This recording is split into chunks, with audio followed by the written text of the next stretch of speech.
짧은 시간이지만 우리 한국 교회사에서 가장 중요하고도 또 가장 어렵고 심각한 문제가 일어났던 그 시기에 역사적 흐름을 함께 좀 나누면서 우리 신앙의 현주소가 무엇인가, 우리가 어떤 방향으로 교회적으로 시대적으로 나가야 될 것이냐, 이런 부분을 함께 고민하며 하나님의 섭리가 우리 속에 어떻게 역사하시는가, 이것을 생각하는 시간으로 삼겠습니다.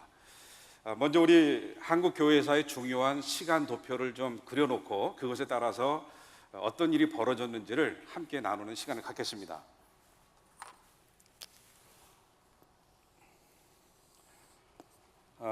현재 우리가 2016년도 여기 있으니까 이제 우리가 역사가 언제까지 갈지는 모르지만 이렇게 잡고요.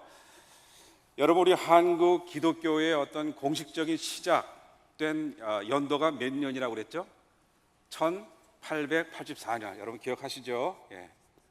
뭐 그 이전에도 초기적인 선교의 접촉도는 있었지만 공식적으로 우리 기독교가 시작된 원년으로 삼는 것을 참고하시기 바랍니다.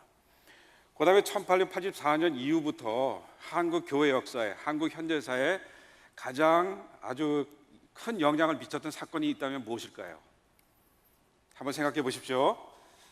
아마 1910년 한일 합방이 되고 1945년 해방이 되는 이 기간이 한국 교회의 역사, 또 기독교의 성격을 이해하는 데에 매우 중요한 기간입니다. 이 기간에 많은 신앙적인 변천이 일어났습니다. 이것을 우리가 좀 이해해야 될 것 같고요.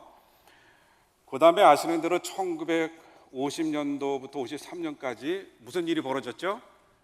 6.25 전쟁을 통해서 우리가 인정하든 인정하지 않든, 의식적이든 무의식적이든 전쟁의 후유증이 신앙 속에 교회 안에 많은 후유증을 남겼습니다. 이것도 우리가 좀 고려를 해야 됩니다. 그 다음에 이제 1973년이 어떤 해일까요? 여러분이 이민 오신 해인가요? 아마 이 해에 이민 오신 분도 계실 거고, 이 중에 젊은 분이 계시다면 아마 생년일 수도 있을 거예요. 이 해는 유신헌법이 아주 공포된 해입니다. 다시 말하면 한국 문화와 정치에 있어서 특별히 군사 독재 시대의 상징적인 사건이 일어났어요. 그래서 이것을 통해서 한국 교회 내에서도, 기독교 신앙에서도 보수와 그리고 진보 진영의 상당한 갈등과 양극화가 이루어지는 그런 시간이었습니다. 그래서 참고로 아시고요. 그 다음에 1984년입니다. 이때는 또 어떤 해이죠? 100주년입니다. 감사합니다. 100주년을 기념한 해이기 때문에 이것도 우리가 좀 더 중요하게 인식을 해야 될 것 같아요. 여기에다가 좀 다른 색깔로 우리 교회사적으로 아주 중요한 몇 가지 사건이 일어난 그런 그 시기를 한번 살펴볼 필요가 있습니다. 1910년 전에 어렵지만 신앙의 각성과 부흥을 통해서 이 한 36년 동안의 일제치하의 시련을 인내할 수 있도록 하나님께서 큰 부흥의 역사를 주셨어요. 그게 언제입니까? 1907년이죠. 좋습니다.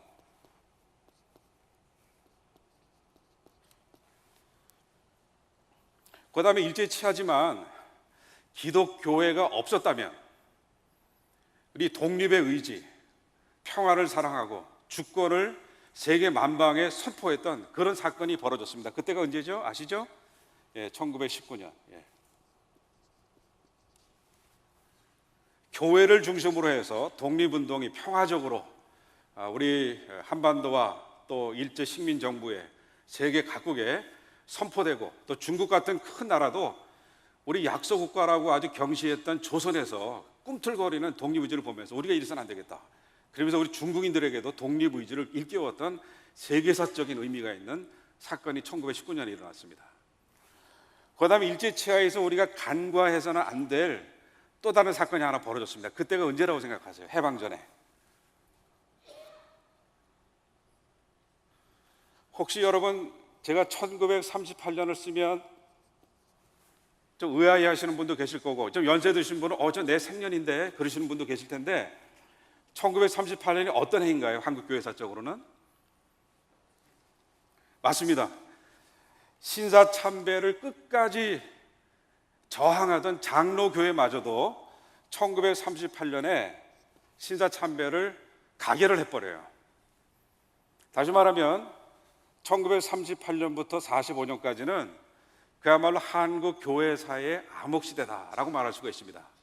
나중에 잠깐 말씀드리겠지만 신사참배라고 하는 어떤 천황을 절대시하고 숭배 대상으로 삼는 어떤 그런 그 종교 사상, 또 천황제와 군국주의가 결합된 일본 체제에 완전히 순응하는, 그래서 물론 많은 의로운 한거자들이 나오긴 했습니다만 공식적으로 한국 교회가 이교 사상에 또 천황제에 굴복한 그런 시기였습니다.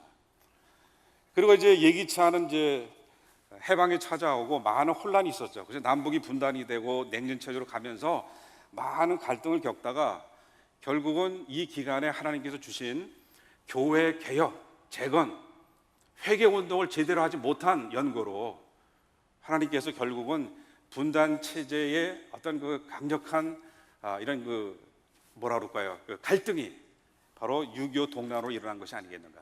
그렇죠? 그 다음에 벌어지는 여러 가지 사건의 전개를 보면서 우리의 어떤 신앙, 한국 교회의 신앙의 현주소를 좀 찾아보시기를 바랍니다. 또 여러분 베델 한인교회가 언제 시작됐죠? 1976년. 예. 아마 이때가 주로 이제 이민 많이 오시는 분이고, 저도 개인적으로는 1983년도에 이제 이민을 왔습니다만은 요 기간이 여러분들이 이제 미국으로 이주해 오는 그런 기간이기도 합니다. 이런 사실을 좀 염두에 두면서 먼저 어제 말씀드렸던 요 부분에 대한 얘기를 좀 드리도록 하겠습니다.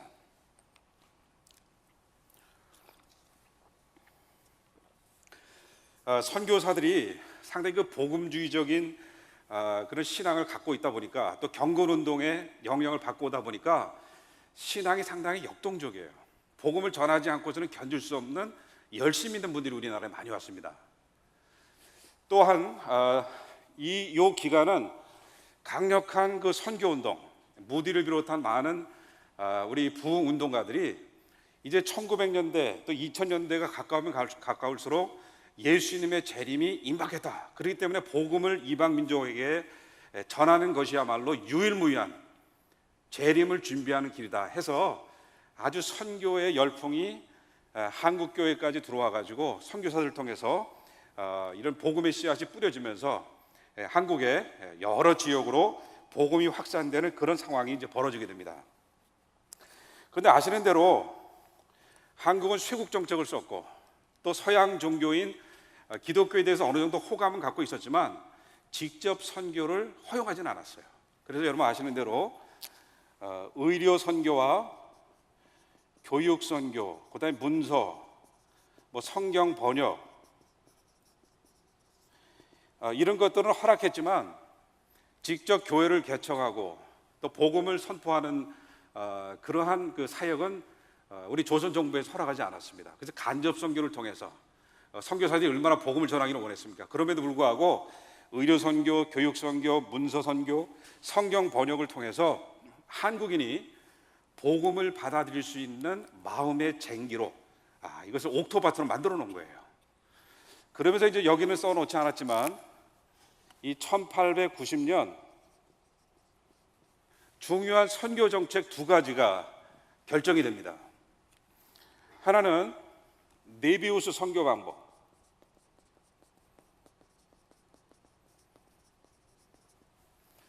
이것을 채택을 해요. 한국에 온 선교사들은 대부분 복음주의적이고 열정적이고 뭔가 한국을 위해서 헌신하고자 하는 그런 것에 불타오르지만 대개 20대 중반에 오다 보니까 선교의 어떤 그 지혜가 약했어요. 그래서 중국에서 활동하던 존 네비우스 선교사가 안식년을 마치고 중국으로 귀환하는 중에 1890년 6월에 선교사들 수양에 초청을 한 거예요. 그래서 이분이 쓴 소책자 중에 선교지 교회에 어떠한 선교 방법을 잘 적용하는 것이 좋을 것인가, 다시 말하면 네비우스가 중국에서 선교한 방법, 여러 가지 시행착오를 토대로 해서 자기가 쓴 그런 선교 방법이 있었습니다. 그래서 소위 네비우스 선교 방법에 대해서 알고 그것이 조선이라고 하는 선교지에 잘 적용할 수 있을지 없을지를 검토한 후에 1890년 네비우스 선교 방법을 한국 우리 장로교 선교부의 공식적인 선교 방법으로 채택을 합니다. 아마 이 중에는 선교에 대해서 관심이 많은 분이 계실 텐데, 네비우스 선교 방법이 어떤 방법이죠? 보통 3자 정책으로 많이 알고 있어요. 자립, 자치, 자존. 이런 뭐 3자 교회하고 뭐 연관성 있는 거 아니야? 이런 생각도 좀 들지요. 3자 정책이 맞긴 하지만 네비우스 선교 방법 어떤 특징이 있냐면요, 철저한 성경 중심적 신앙의 바탕 위에서 체계적인 성경 공부 시스템을 도입하자는 거예요. 성경 중심적인 그러한 뿌리에다가 그냥 바이블 센터드 페이스라고 이렇게 쓸게요. 여기에다가 이 3자 정책, 자립, 자치, 자전하는 교회로 가자는 거예요. 한마디로 쉽게 얘기하면 선교제에 가서 돈부터 주고 돈부터 투자하지 말고 페이스 미션으로 성경 중심적 신앙 가운데 성숙한 크리스천, 참된 제자를 만들어라는 거예요. 훈련을 시키라는 거예요. 그래서 성교 공부 체제가 얼마나 조직적이고 체계적인지 몰라요. 어느 성교부나 교회는요 한 12클래스가 돼요. 신급별로, 나이별로. 그래서 성경뿐만 아니라 성경에 관련된, 우리 일상생활에 관련된 엄청난 교육을 시킨 거예요, 교회가. 미션 스쿨도 많이 세우고, 뭐 배재학당, 이화학당 여러 분 아시는 거 다, 그 학교들 나오신 학교들 다 선교사들이 세웠을 뿐만 아니라 교회가 그런 역할을 했습니다. 그래서 한국 교회는 전통적으로 부흥회라는 그 명칭보다는 사경회 아시잖아요, 사경회. 그다음에 성경학교 시스템을 받아들였습니다. 바로 사경회, 성경학교, 또 교회마다 실시되는 성경 공부 시스템을 통해서 성숙한 크리스찬을 만들고, 그 사람들이 성경의 원리에 따라서 자립하고 성경의 원리에 따라서 자치하고, 그 다음에 성경의 진리를 자전하는 교회로 세워야 선교지가 산다는 거예요.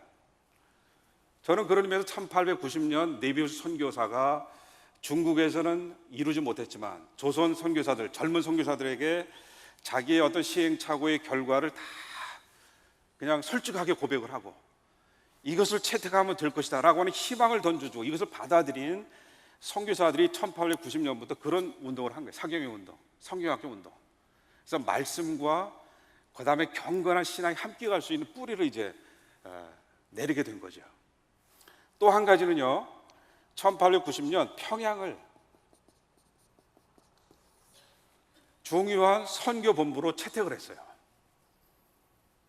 이게 어떤 의미가 있냐면요, 아까 어제도 말씀드렸지만 만주에서 이미 성경 번역이 이루어졌어요.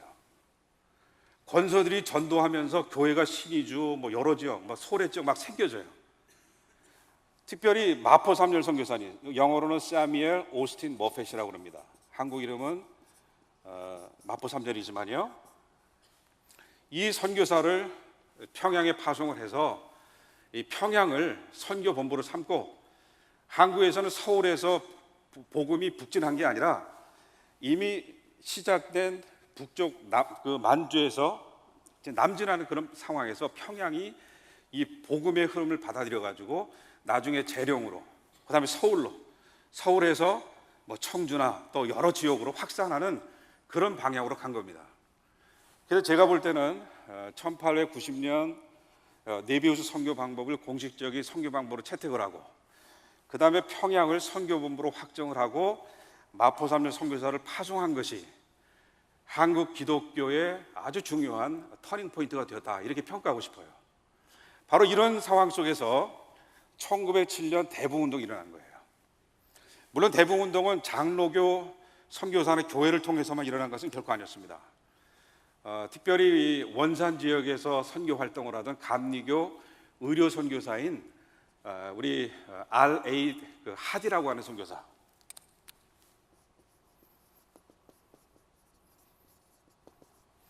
선교사가 누가복음 11장 13절을 읽는 가운데 하나님의 엄청난 깨달음을 발견했습니다. 한 사람의 회개가, 선교사의 눈물이 이 한국 교회의 중요한 또 전환점을 마련했습니다.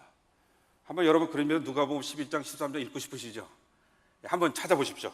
누가복음 11장 13절 말씀.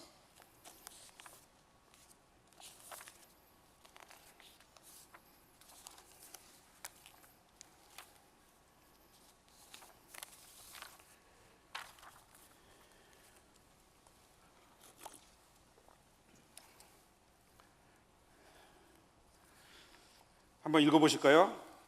찾으셨죠?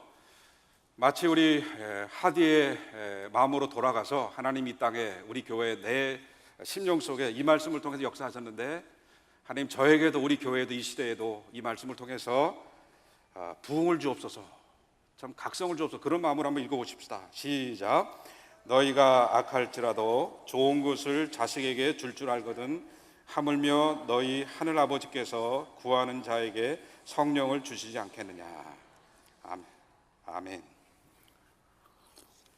아마 이 말씀이 여러분의 마음밭에 뿌려져서 언젠가는 개인적으로, 교회적으로, 가정적으로 신앙의 부흥이 이 말씀을 통해서 일어나기를 확신합니다.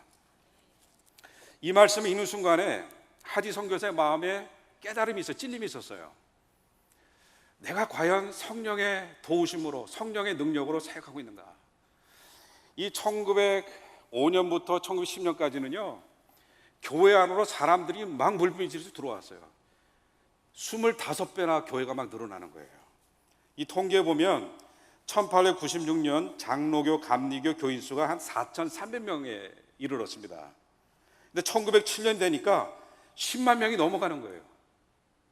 급격한 교회 성장, 교인들이 이제 늘어나게 되는 25배. 225배면 얼마입니까? 엄청난 숫자죠. 그렇게 성도들이 갑자기 늘고 교회가 늘어나다 보니까 어떤 문제가 생겼냐면, 신앙의 동기가 아니고 영적인 차원이 아니라 나라가 점점점 지금 어떻게 됩니까? 지금 해체가 되는 거예요. 식민지로 가는 거예요. 뭔가 잡으려는 마음으로 뭔가 서양 그런 대국의 종교를 믿으면 보호받을 수 있겠다 해가지고 사람들이 막 몰려드는 거예요. 그러니까 어떤 일이 생기냐면, 참된 신앙의 동기로 들어오지 않다 보니까 상당히 불편해요. 또 민족운동하고 무장 독립운동하고 이런 사람이 교회를 이용하려고 들어오다 보니까 선교사들과 우리 교회 지도자들과 이런 불순한 동기, 비신앙적 동기를 갖고 오는 사람들 간에 많은 갈등이 있었어요. 그러다 보니까 선교사들도 어떤 순수한 영혼 사랑하는 마음보다는 상당히 어떤 그 습관적으로 하기도 하고 어떤 서구 문명을 던져주는 그런 입장에서 선교를 하다 보니까 그런 갈등 속에 이 말씀을 딱 읽으니까 하나님이 깨달음을 주신 거예요. 내가 과연 조선 사람들을 사랑하는 마음으로 성령의 은혜로 하고 있느냐? 그렇지 않거든요. 그래서 자기가 고백한 거예요. 내 선교의 동기가 잘못됐다. 성령을 통해서 내가 말씀을 전하고 의료 선교를 해야 되는데 그렇지 못했다.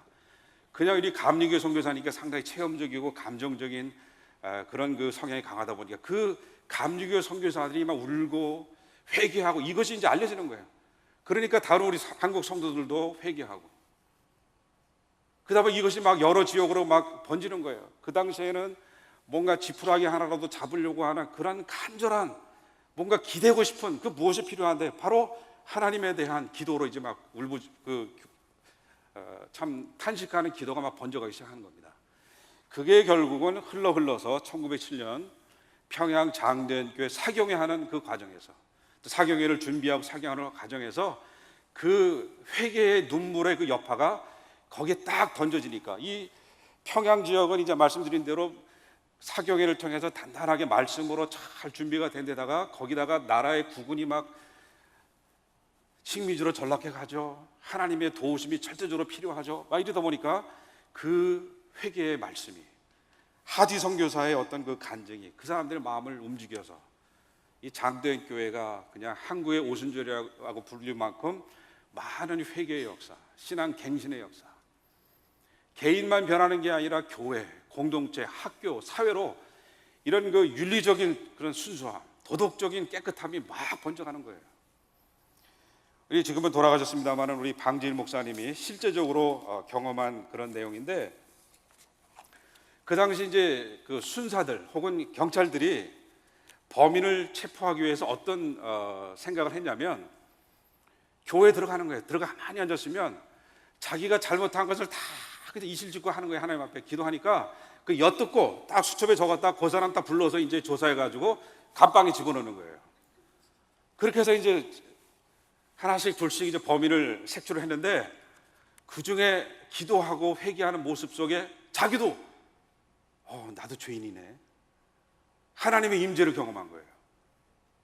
내가 물건을 훔친 것도 잘못이지만 내가 미워하고 마음으로 지은 죄, 많은 거짓된 그런 습성들, 이것도 죄구나.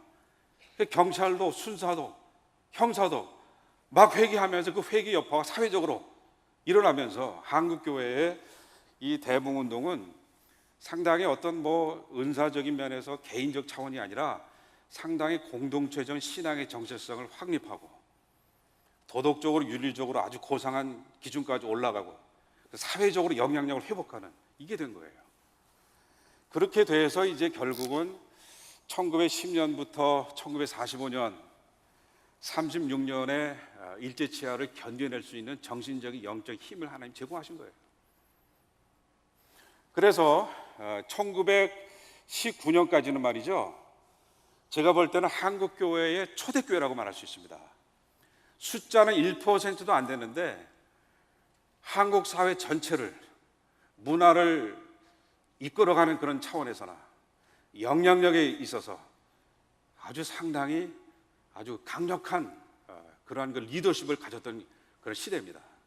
그러니까 숫자가 많다고 그게 중요한 게 아니에요. 제가 오늘 설교 말씀드리면서도 언급했지만 이 시기가 어떻게 보면 한국교회에 가장 참 고난도 많이 당했지만 교회를 개척하고 민족의 십자가를 지고 그러면서도 하나님의 뜻을 이루기 위한 아주 모범적인 삶을 살았던 시기다, 이렇게 말씀드릴 수가 있습니다.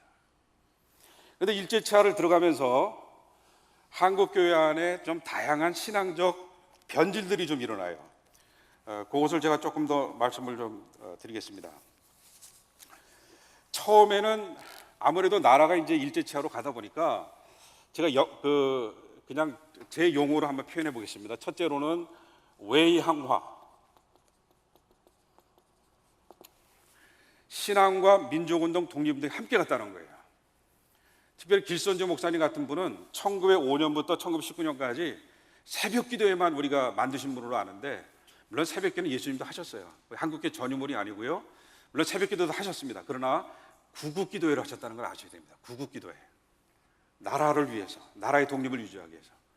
길성주 목사님이 또 장로로 또 평양신학교에서 공부하면서 하셨던 일 중에 하나 구국기도회였는데, 우리 많은 우리 기독교 신앙을 가지고 민족적인 그 지도자적인 사람들과 함께 모여서 나라의 독립을 위해서 기도했습니다. 그래서 기도의 내용이 매일 신보라고 하는 신문에 한번 게재된 적이 있어요. 길선주 목사님 어떤 기도를 하셨냐면, 하나님 우리 조선을 구하소서, 우리 조선의 독립을 유지하도록 하나님 은총을 베푸소서, 그리고 하나님의 나라가 우리 조선을 통해서 이루어지게 해 주옵소서. 그런 짤막한 기도가 우리 기독교 신문이 아닌 매일 신보에 그게 실려서 결국 많은 사람들이 다 체념했지만 그래도 교회에 희망이 있다, 독립의 의지를 실현할 수 있는 유일한 기관은 교회다. 상당히 길선주 목사님과 여러 그런 민족 지도자들, 여러분 아시는 대로 도산 안창호 얼마나 많습니까? 그런 훌륭한 인물들이 신앙을 가슴에만, 교회 안으로만 국한시킨 것이 아니라 민족을 위해서 사회적으로, 외향으로 영향력을 발휘했다는 겁니다. 그런데 1919년 이제 여러분 아시는 대로 말씀드렸지만 교회를 중심으로 한 독립운동이 전국적으로 일어났잖아요. 민족 대표 34민족의 16명이 기독교인이었고 대부분 목사님, 장로님이었죠. 그 다음에 최남선 선생, 독립선언문을 기초하신 분도 기독교 사상에 근거해서 해방, 새시대 소망 이런 것을 다 기독교에서 뽑아서 독립선언문을 작성을 했고, 교회라고 하는 전국적인 조직이 없었으면 그런 운동이 일어날 수가 없어요. 그래서 일어난 그런 사건을 경험했는데 결국은 독립이 이루어지지 않았어요. 그러나 내면적으로는 한국 민족에게 민족 공동체 의식이 생겼습니다. 우리 민족이 어떤 방향으로 나갈지를 천명을 했어요. 아마 1919년 교회를 중심으로 한 독립운동이 없었다면 아마 우리 한국 민족이 아마 자존심이 상당히 손상이 갔을 겁니다. 그래도 우리가 일본에 의해서 36년 동안 식민시대는 우리가 경험했지만 그래도 우리의 본뜻이 뭔지를 알렸어요. 평화적으로. 일본 사람 미워하지 않고 했습니다. 그런데 1919년 이후부터 한국 교회의 신앙의 그 상태가 상당히 달라져요.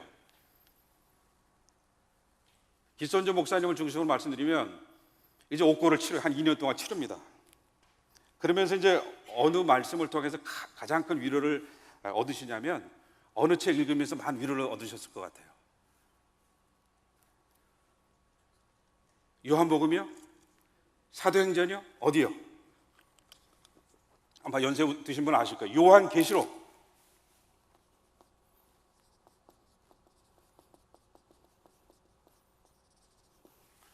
왜 요한계시록이었을까요? 선교사들 자체가 종말에 대한, 예수님의 재림에 대한 관심을 많이 갖고 왔는데 한국 상황에 이러니까 그런 말씀을 전하긴 했지만 영향력이 갑자기 일어난 것이 아니라 지나가면서 흘러나왔는데 1919년 독립운동의 목적을 이루지 못한 때가 되니까 그게 이제 맞아들어가기 시작하는 거예요.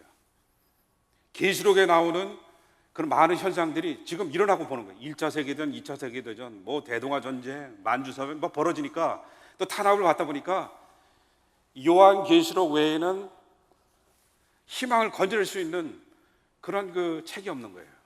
그래서 길선주 목사님 옥고를 치르면서 몇 번이나 요한계시록 읽으셨는지 아세요? 12,000번이요. 12,000번. 읽고 또 읽고 읽고 또 읽고 또 읽고 그냥 거기에 빠져서 12,000번 정도 읽으니까 완전히 외워지고 요한계시록을 통해서 성경 주제를 보는, 소위 나중에 뭐 기회가 되면 말씀드리고 우리 김한영 목사님이 또 기회를 통해서 말씀하시겠지만 세대주의적 전천년설이 강한 그런 신학으로 이제 요한계시록을 읽으면서 또 선교사들의 영향을 받아가지고 이제 신앙의 성격이 확실히 달라져요. 그래서 일제치하의 또 다른 그 신앙의 현상은 내세화됩니다. 내세화. 요한계시록을 통해서 예수님의 재림 외에는 희망이 없다. 이 세상에는 희망을 둘 어떠한 현상도 보이지 않는다. 그래서 계시록 읽으면서 결국 주님의 왕권이 승리한다. 끝까지 참자. 하나님이 곧 예수 그리스도의 재림을 허락할 것이다. 그때가 올 것이다. 그래서 우리 김익두 목사님, 또 이성봉 목사님, 뭐 교파를 초월해서 장로교, 성결교, 감리교 대부분 그 당시에 이제 부흥회가 이제 열풍입니다. 우리 김익두 목사님 같은 분은 뭐 이적 치유 기사까지 일어나니까 그 일제 치하의 그 어려운 현실을 이겨내기 위해서 이런 그 종말론 중심의 부흥회에 이제 탐닉해 들어가는 거예요. 길선조 목사님이 요한계시록을 12,000번 읽고 쓴 소책자가 주재림 연구,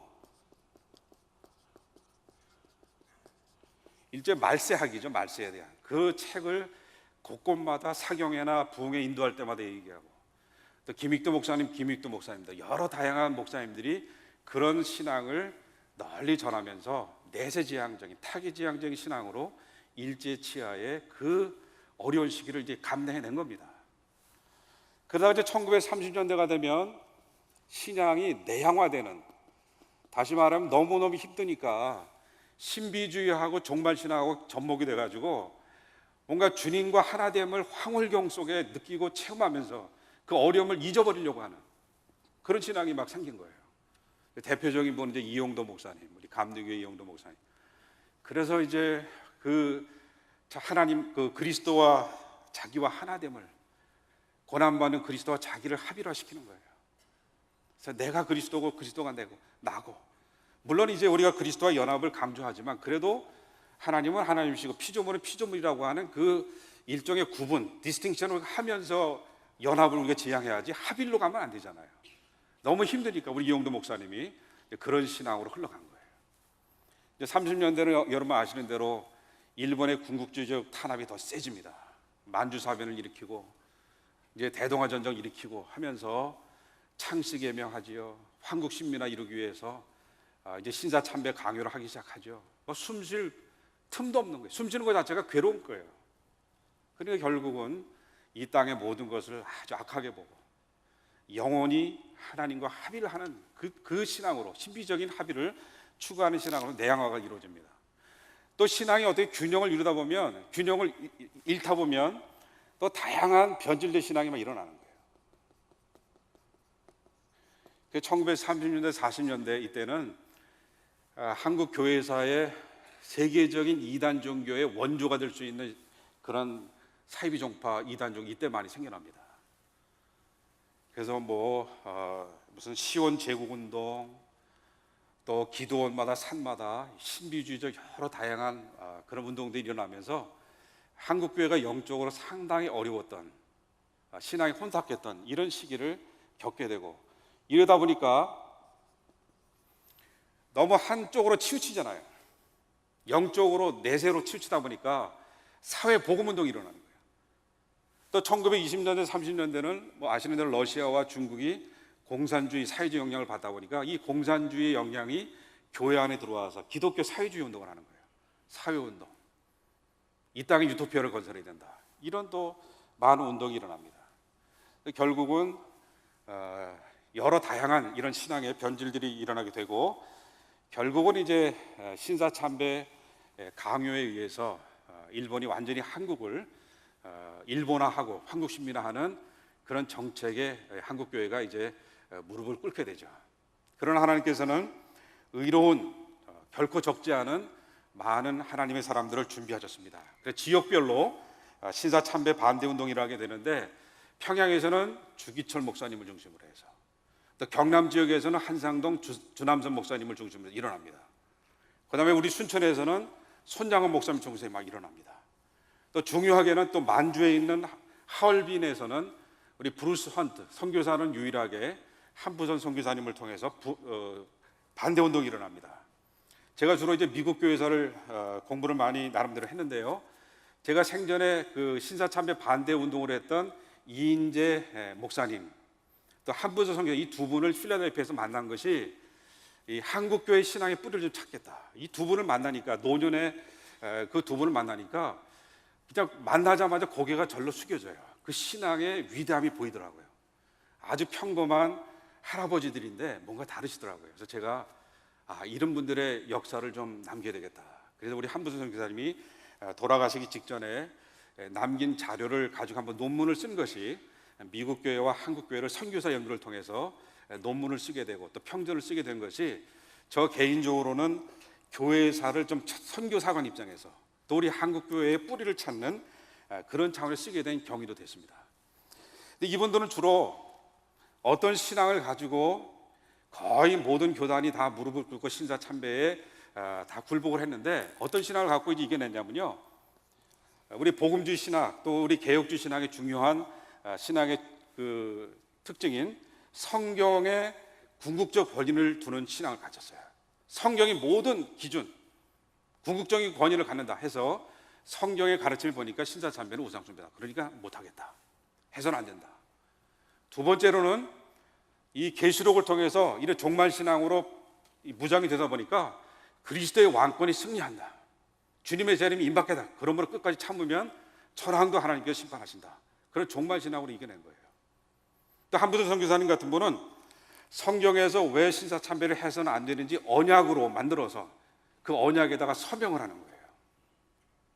그리고 또 교회와 국가는 분리되어야 한다. 아무리 국가가 권력이 주어진다 할지라도 천황을 신봉하고 경배하게 하는 것은 국가가 해서는 안 된다.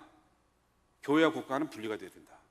국가의 권위, 천황의 권위, 어느 국가 권위자의 그 권위를 인정하지만 그것이 하나님의 주권을 거부할 때는 우리가 항거해야 된다. 그걸로 이겨냅니다. 또 마지막으로는 양심의 자유, 말씀에 비춰볼 때 내 양심에 위배되지 않으면 내가 거부할 수 있다, 이런 자세로 거부를 했습니다. 그러다가 이제 1945년 해방이 이 도적같이 찾아온 거예요. 예기치 않게 찾아온 거예요. 그래 준비가 안 됐어요. 그래서 이제 1945년 8월 18일 이 처형되기로 했던 이 신사참배 반대 운동가들이 추록이 된 거예요. 왜냐하면 아시는 대로 3일 먼저 천황이 항복을 했잖아요, 메가더 장군 앞에서.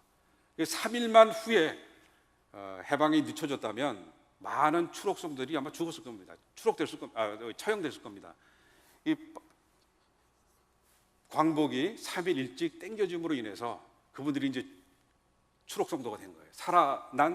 살아있는 순교자들이 된 겁니다. 바로 이분들을 통해서 45년부터 이제 아까 말씀드린 이 1950년, 53년 전쟁이 일어나기 전에, 한국 전쟁이 일어나기 전에는 어떤 운동이 있었냐면 교회 재건 운동이 일어난 거예요. 이래서는 안 된다. 우상 숭배를 했으니 우리가 회개해야 된다. 목사, 전도사, 장로, 직분자들은, 신사참배한 사람들은 적어도 2개월은 사면하고 자숙하고 회개하고 그러고 나서 신임 투표를 받고 우리가 사역에 복귀해야 된다. 그걸 외친 거예요. 회개하자는 거예요. 우리 교회론이 무너지지 않았느냐. 근데 처음에는 눈치 보고 회개해야 되나 말아야 되나 고민하는 사람들이 가만히 보니까 분위기가 싹 달라지기 시작하는 거예요. 이승만 정권도 구관이 명관이다. 친일 인사들을 계속 받아들이고 사회 분위기도 그렇고 뭐 회개는 개인적으로 하면 되지 뭐. 신사참배하러 오게 간 사람들, 피신한 사람들 고생했지만 우리도 교회 지키기 위해서 나름대로 노력했다는 거예요. 그 당시 교회는 우상숭배한 교회입니다. 묵도하면서 천황숭배하고 전몰장병들에게 경의 표하고 교회 안에 신사참배 그런 그 간이 그런 제사 지도가 다 있고 일본 정부에 의해서 다 통치받고 목사들의 설교를 계시록이나 출애굽기 다 못하게 했어요. 헌금 받아서 다 군수물자사한테 보냈어요.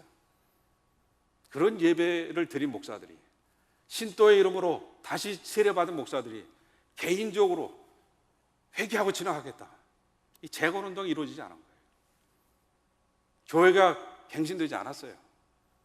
이거 갖고 싸우다가 여러분 아시는 대로 1952년 고려파가 이제 분리가 되죠. 그 다음에 신학적으로 나름대로 좀 진보적 성향이 있는 기장파가 뭐 시간이 없으니까 잠깐 이제 말씀을 드리고 마치겠습니다. 이제 분열이 되는 거예요. 생각해 보세요. 6.25 전쟁 동안에 교회 분열이 이루어지고 있어요. 회개하고 하나가 되고 상처받은 우리 민족을 위로하고 격려해야 될 교회 지도자들이 교회가 특별히 장로교회가 개신교의 대부분을 차지한 교회가 이렇게 참 하나님 앞에서 민족 앞에서 교회 앞에서 참 잘못을 저지른 거예요. 많은 우리 역사학자들은 영적으로 해석한다면 하나님께서 5년 동안 기회 주셨잖아요. 일제치하에서 잘못된 신앙에 대해서 회개할 수 있는 기회를 주셨잖아요. 손장훈 목사님 같은 분은 돌아가시기 전에 그런 설교하셨어요. 이 전쟁의 화벌을 주신 이유가 여러 가지가 있지만 국가 지도자는 지도자대로, 국민은 국민대로, 교인들은 교인대로 있지만 교회 지도자들, 직분자들 이런 분들이 철저하게 회개하지 않았기 때문에 주님이 원하시는 교회의 모습을 훼손시켜 놓고도 뻔뻔하게 그 자리를 유지했기 때문에 이런 벌을 주셨다는 거예요. 남북 분단의 아픔을 주셨다는 거예요. 이 지금까지 계속되고 있어요. 그러다가 이제 우리 그래도 이 교단 분열의 그런 그 문제에 있어서는 장로교가 좀 심각하게 반성하고 회개합니다. 자기가 속한 교파에 대해서 자부심 갖는 거 하나님 앞에서 제거해야 돼요. 저는 그러면서 성결교나 감리교에서 배워야 돼요. 물론 신학적으로 우리가 좀 받아들일 수 없는 부분도 있습니다만은 그래서 감리교는 나눠졌다가 하나가 금방 됐어요. 성결교도 기성, 예성으로 갈려졌지 그렇게 뭐 수백 개씩 이루어지지 않았어요. 근데 여기 앉아있는 대부분의 저를 비롯한 많은 장로교 출신 성도들이, 지도자들이 가장 많은 분열을 자행했다는 거예요. 나눠지니까, 쓸데없는 이유로 나눠지니까 존경을 못 받는 거예요. 힘이 없는 거예요. 많이 해요, 선진해요. 그런데도 서로 싸우니까 성장하면서도 분열하는 교회, 분열하면서 성장하는 교회, 이런 역설적인 현상이 이 시대에 이루어졌다는 거예요. 그 결과로 교회는 비대해졌는데 새로운 세대를 마련하긴 했는데 기독교 100주년을 맞이하면서 제가 볼 때는 셀레브레이션 했지만 기독교 신앙의 정체성을 분명히 되새기는 그런 작업을 했어야 되는데 그냥 넘어가니까 결국은 영적인 성인병에 걸려서 지금 엄청난 고통을 당하고 있는 겁니다. 해결해야 될 가장 큰 문제가 신사참배에 대한 철저한 회개를 못한 것.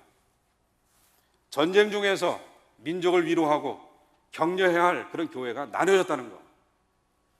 특별히 1959년 소위 통합과 합동, 이 교단의 분열은 교회사적으로 심각한 반성을 해야 되는 시점에 이르렀습니다. 저 이 부분만 말씀을 드리고 제 강의를 마치겠습니다. 목사 한 5분만 더 주세요.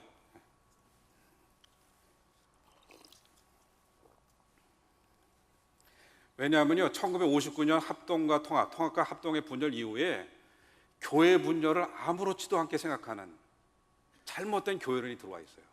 그 한국 교회의 가장 심각한 문제 중에 하나, 교리적으로 많지만 교회론적으로 정립이 제대로 돼야 돼요. 목회자들도 신학자들도. 간단하게 말씀드리면 평양신학교가 장로교 목회자를 키워내는 중요한 역할을 하다가 1938년 신사참배를 반대하고, 우리 주기철 목사님도 신사참배 반대 설교를 하시다가 일사가고 그 유명한 설교를 평양신학교에서 하신 거예요. 끝까지 거부하다가 겨우 38년도에 신사참배를 가결하니까 폐교가 된 거예요. 그래서 1941년 어떤 현상이 벌어지냐면 신사참배를 그냥 천황에게 인사하는 정도, 국가의식이다 이렇게 인정하는 소위 조선신학교가 생겨요. 조선신학교 1941년에 생깁니다. 상당히 진보적인 신학을 가지고, 저는 사실에 근거해서 얘기하니까 혹시 기장파 출신들 오해하지 마시고 들으십시오. 저는 제가 이해하는 한, 제 나름대로 그 교파 연합적인 신학교에 있고, 저 개인적으로는 여러 교단에 다 연결이 돼 있어서 나름대로 객관적으로 말씀을 드리고, 좀 교단 분열에 대한, 특별히 장로교 분열에 대한 좀 공정한 의식을 하고 이것을 다시는 되풀이하지 말자는 면에서 좀 아주 가슴 아픈 심정을 담아서 말씀을 드리는 거예요. 어느 교단을 제가 비판하거나 어느 교단을 우호하는 그런 입장 아닙니다. 그래서 우리 조선신학교를 개교하고 신사참배 정책도 받아들이고 진보적인 신학을, 이제 평양신학교가 문을 닫았으니까 이걸 확산시키기 위해서 조선신학교에서 1941년 세웠어요. 그러다가 1945년 해방이 딱 됐어요. 그러니까 이 추록성도들 입장에서 어떤 입장이에요?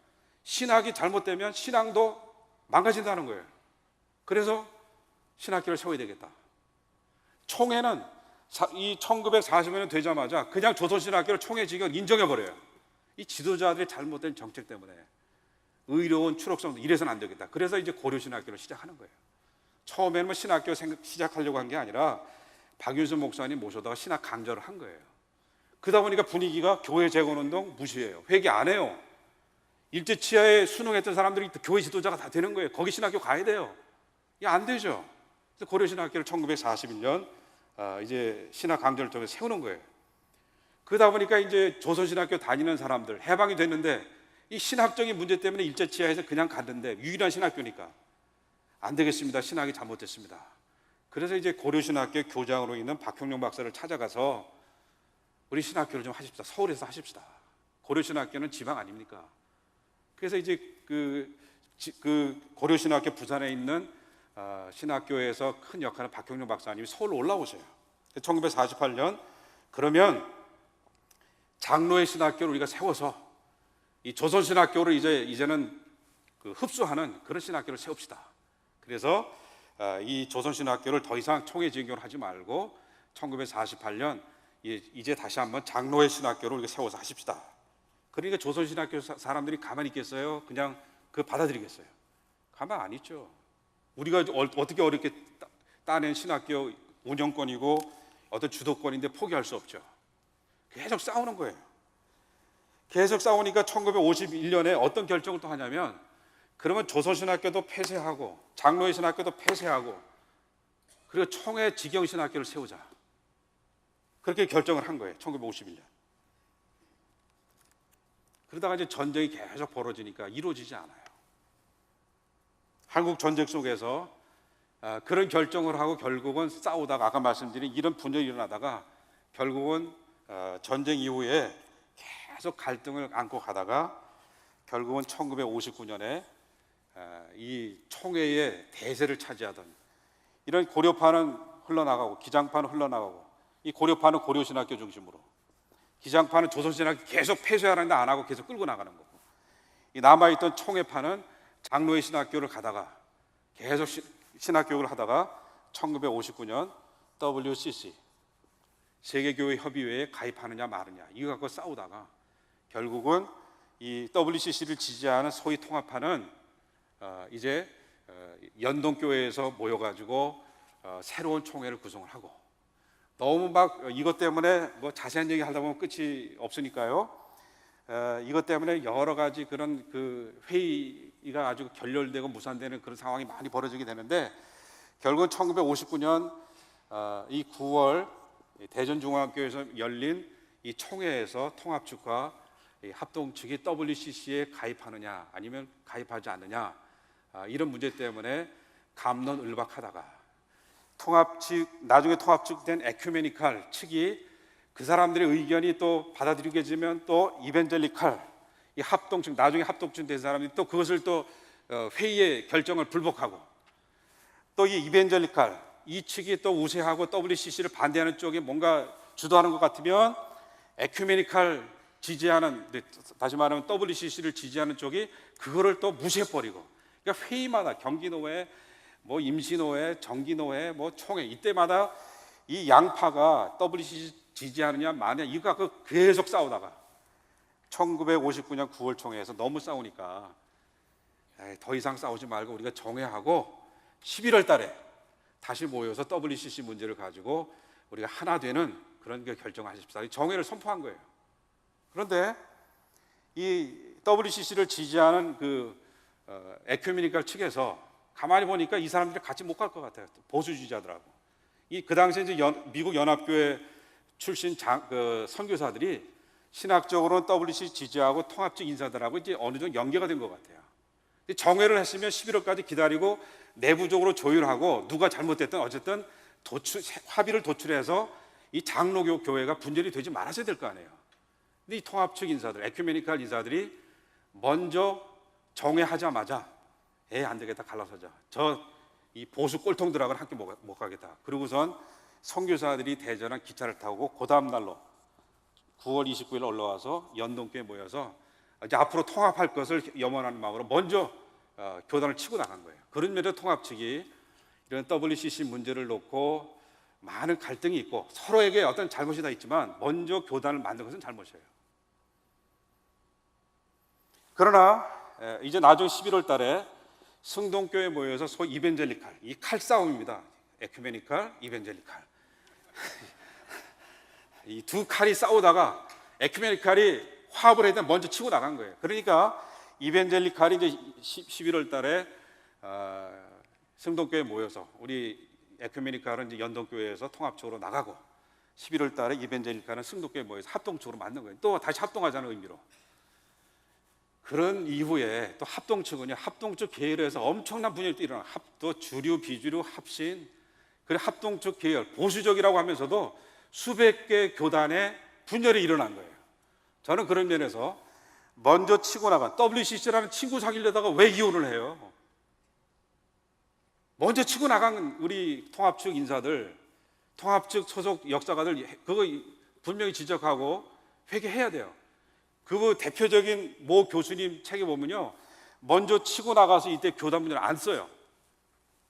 그리고 11월 달에 합동측이 하고 그 다음 1960년부터 자기가 교단이 생긴 것처럼 역사를 왜곡하고 있어요. 제가 누구라고는 말씀 안 드리겠지만 통합 측은 장신은 장신대로 자기들 합리화해요. 또 합동 측은 WCC 용공으로 너무 몰아버려요. 물론 지금은 WCC나게 참 잘못됐습니다고 봅니다만은 그래가지고 서로 이런 그 교단 분열을 하고 교권 때문에 싸우고 그러면서 합동 측에서 너무 불필요한 분열을 했단 말이죠. 그러면서 저는 재미있는 표현으로 이 장로교 대분열에 있어서 통합 측이 분열의 원죄가 있다고 저는 생각해요. 안 갔어야 돼 그때. 왜 정회를 했으면 끝까지 하나가 되도록 노력을 했어야죠. 왜 치고 나가냐 말이에요. 그러나 무수한 분열의 자범죄는 또 합동 측이 졌어요. 이 양쪽 다 회개해야 돼요. 통합 쪽 출신이라고 합동 쪽 출신이라고 너무 자부심 갖지 마세요. 회개하셔야 돼요. 이게 안 되기 때문에 한국교회가 지금 많은 어려움을 겪는 가장 큰 이유고 교회가 망가지는 원흉의 역할을 했다고 생각해요. 이제 결론입니다. 이제 1970년대 가면 근대화, 여러분 좀 요거는 읽고 제가 마치겠습니다. 1970년대는 이런 분열을 경험하면서도 계속 성장하고 그다음에 오순절 은사주의 신앙이 파급되면서 감각주의적인 또 현재 기복적인 신앙이 파급됩니다. 그러면서 이제 아까 말씀드린 대로 사회 문제에 우리 보수교회들이 주목을 하지 않으니까 이 보수신앙과 진보신앙이 막 대립이 돼요. 그러다 1980년대를 맞이해서 그나마 한국교회에 희망을 던져준 것은 그래서 선교 운동을 일어나요. 그 경건주의적 복음주의가 있으니까 그래도 한국 교회가 이런 많은 어려움을 겪고 문제는 있지만 선교했어요. 상당히 중요한 자부심을 가져야 될 우리 교회의 자산입니다. 계속 해야 됩니다. 또 80년대에 주목해야 될 것 중에 하나가 그래도 이 망가진 교회를 제대로 세우자. 이 참된 교회론의 입장에서 예수의 제자를 만들고 구원받은 성도라면 구원받게 사는 제자를 만들고 평신도 제자를 세우겠다고 하는 우리 고 옥하는 목사님을 중심으로 한 이런 제자 훈련 목회가 그래도 한국 교회에 희망을 던졌다고 생각해요. 지금 뭐 좀 어려움은 있지만 사랑의 교회뿐만 아니라 우리 많은 교회들이 우리 베델 한인교회를 포함해서 제자 훈련 목회의 본질을 우리가 회복하고 이것을 해야 한국의 교회론이 살고 또 새로운 희망을 던져줄 수 있다고 생각합니다. 근데 80년대 문제는 이제 살만하잖아요. 경제적으로 번영하잖아요. 세속화에 너무 쉽게 이제 물드는 거예요. 실리적인 그런 그 위주의 신앙에 빠져드는 거예요. 그냥 현세적인 번영 신앙에 빠져드는 거예요. 내 마음을 심리적으로 안정해주는 그런 신앙에 빠져드는 거예요. 이런 세속화의 바람에 제대로 대응하지 못하고 대안을 제시하지 못한 한국교회가 결국은 이 1984년 100주년을 기념해야 되는데 상당히 슬픈 100주년이었다고 저는 생각해요. 거대해졌는데 그 안에 영적인 질병은 뭐 영적인 성인병이 다 있는 거예요. 그래서 이제 1900년대는 지나가고 20세기는 지나가고 21세기 맞았는데 아직도 우리가 좀 암울합니다. 그 희망이 분명히 있습니다. 그러면 그 희망을 되찾으려면 기독교 복음을 우리가 회복을 하고 교회의 사회적 영향력을 강화하고 한국 초대교회 생각해 보세요. 1%도 안 됐는데 교회와 민족의 횃불 역할을 했어요. 민족이 지도를 양성했습니다. 곳곳마다 여러분이 고향을 둔 학교마다 그 지역마다 그 얼마나 좋은 미션 스쿨에서 많은 지도를 양성했습니까? 지도력 회복해야 합니다. 새로운 세대 육성해야 돼요. 선교도 해야 되지만 우리 안에 젊은 세대 투자하셔야 돼요. 사람 키워야 돼요. 건물은 사람을 키우기 위함이지 사람 모으기 위해서 건물 투자하면 안 돼요. 여러분 새로운 세대 키우세요. 신학교육, 교육에 투자하셔야 돼요. 작지만 알찬 교육 하셔야 돼요. 교회가 커지면 약한 교회들, 농어촌 우리 참 열악한 지역에 있는 분들에게 같이 생존할 수 있는, 영적으로 생존할 수 있는 그런 교회 운동 하셔야 돼요. 교회의 선교적 과제에 대한 지속적 수행하셔야 돼요. 왜냐하면 선교적 사명을 위해서 오순절 교회를 세우셨기 때문에 교회가 어떤 형편에 있든지 교회의 형편에 맞게 가깝게 멀게 선교하고 전도하는 그 열정 잃어버리면 교회는 희망이 없습니다. 아무쪼록 21세기를 맞이한 한국교회, 이민교회에 희망을 던져줄 수 있는 베델 한인교회 또 40주년을 맞이하는 여러분이 되기를 간절히 바랍니다. 이상입니다. 감사합니다.